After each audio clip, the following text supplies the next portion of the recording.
All right, day 15, Already? John 15. Wow. Yeah. It's gone quick, man. Time's flying. I know. Only a few more chapters, so the plot is not thickening in this chapter. It's more of good stuff from Jesus that is really deep and meaningful, and I feel like these last couple of chapters are just some of the most you can hang your faith on some of these just single sentences he's saying here. So what jumps out to you right away? Let's see. Most of you, if you were in group, you remember we did a small group, Sure. guess, semester on this passage, or which was really good. It was good. There were some good nuggets. There was. Let's see here. Let me find the one thing that.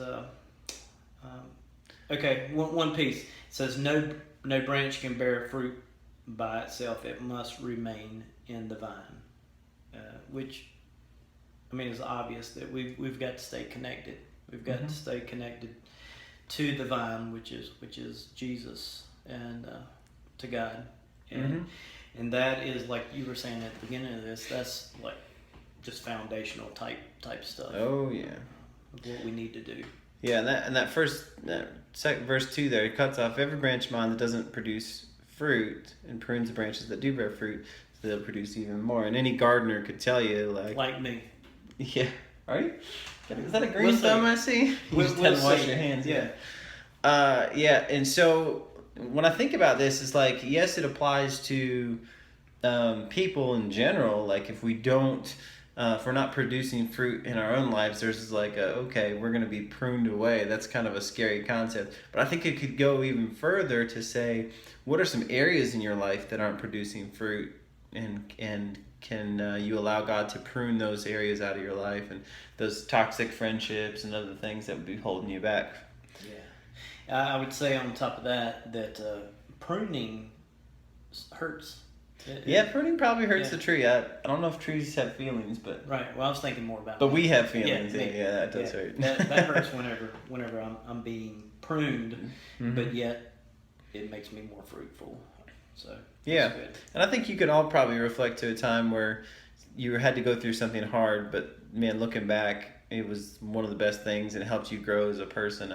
I know college was one of those things that was just super hard all the time and frustrating at times for, academically, but now I'm in a different place and I understand things I never thought I could understand.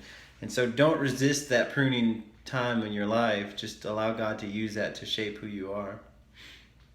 It's good. That could be a solve today, actually, where someone who made a major decision with a job, and Oh yeah. it's kind of thinking that's kind of like. Is that person watching? I hope so. I hope so. Yeah, I hope he's watching. Praying for you. But that could be a pruning. That could be. Yeah, just obeying.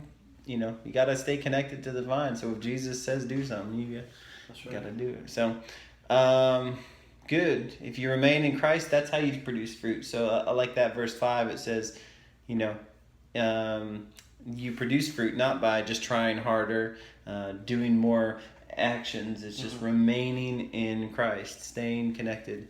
That's the thing that produces the most fruit. Because at the end of the day, it's not the little branch that is the producer of the fruit that gets all the nutrients. It's the tree itself. Right. And God is the gardener. Jesus is the vine. We got to stay connected to Him if we want to do anything. It says, apart from me, you got nothing. Nothing. And so in the end of the day, it's all for His glory, and He gets the credit. Yeah, and he says in 6 there that if you do not remain in me, you're like the branch that is thrown away and withers. Such branches are picked up, thrown into the fire, and burned. We're going to leave that one right there. Yeah. Mm-hmm. Okay. Moving on, verse 8, when you produce much fruit, you are my disciples. There's your test right there. So you want to be a disciple of Christ? Let's produce some fruit. And I think we can challenge each other to produce more fruit. And Can we be fruit inspectors? hey man, what you do in your own time is your business. Anyway, good. The next one that stands out to me is verse 13. What you think? Let's see here. Greater love has no one than this, to lay down one's life for one's friends. ultimate expression of love. Yeah, definitely. He did it. Mm-hmm. He showed that ultimate. Can love. we give a shout out to all our military folks tuning in? Yeah, let's do that. Showing some love. Oh yeah. Because there's no greater love than to put yourself out there for your friends, Right. and to those who've laid down their lives for their country, and or at least put their lives in harm's way. And I think it doesn't always mean like stepping in front of a train for somebody. You know what I mean? That's not the greatest expression of love. As much as giving up your rights and giving up your will to someone else to show love. Because I think laying down your life, it doesn't mean you die. Because you can only do that one time. Yeah. But you can continually lay down your life for your friends by preferring them, by sacrificing for them, and putting someone first. Mm-hmm. Yeah. It's all the mamas and daddies that are showing the ultimate love for their kids. That is laying your life down for your kids, and you show you love them through doing that. So. Yeah, my next verse that really stuck out to me, and it just amazes me whenever I read it, because I like to put myself obviously in this place, but it says in verse 16, "You did not choose me, but I chose you and appointed you so that you might go forth and bear fruit that will last." And I'm like, man, he chose me. I mean, he Mm-hmm. really did choose me. I didn't choose him. He chose Mm-hmm. me, but now that he did choose me, he says to go and to bear fruit, but fruit that will last. So Mm-hmm. I should, that's a little bit of pressure there, but it's that's what he says, to go and do it, but fruit that's going to last. Don't just bear fruit, but bear fruit that's going to last. It's going to be good fruit. So that's kind of what stuck out to me. That's cool. That's good. And I'm thinking about who he's talking to here. He's talking specifically to his disciples. And I remember in the earlier chapters, he chose them. He went up to them and said, "Hey, come and follow me. Leave what you're doing. Come and follow me." And so to think these guys that were just fishing along or whatever, he came up to them and called them. And I think a lot of us have had a similar experience. Maybe not some guy walking up to you while you're fishing, but maybe something of God has spoken to you and called you to follow him, whether it was some kind of an experience you had or something. I don't. Everybody's testimony is a little bit different, but the whole point of him calling you and speaking to you and appointing you was to do this one thing, and that's bear fruit that will last. And the only fruit that I know will last. I mean, I can do nice things for people. I can give Shane flowers, but the flowers will die.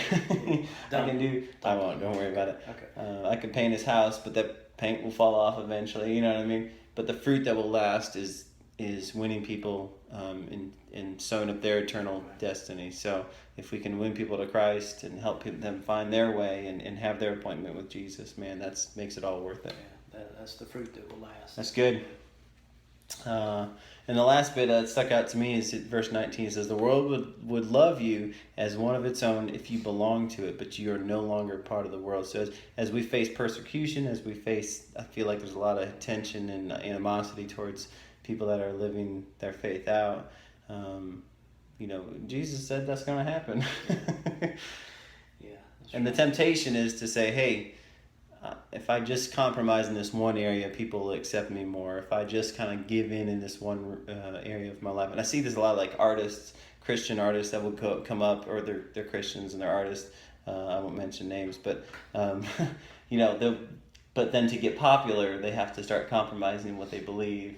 And then you see the wheels fall off, and it's like, whoa. Slow fade. Yeah. Where'd that come from?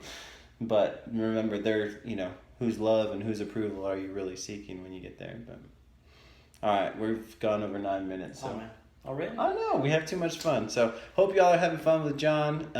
Leave us a comment about, what did we say we were going to do? Yep. Just leave us a comment. Let us know you're staying in there. Now, the thing I would say is, what are some ways that you could lay your life down for your friends, for others? Obviously doesn't mean actually dying. I hope none of you get to that point having to do that. But how can you lay your life down for your friends? What is something you can do this week to do that? So, again, even if you don't want to comment that, just let us know you're still in here. You're still doing this challenge. I hear people doing it, but they're not commenting. Right. So hang in there. Stay strong. We're almost there. Let's do this together. Finish strong. We'll see you. Peace.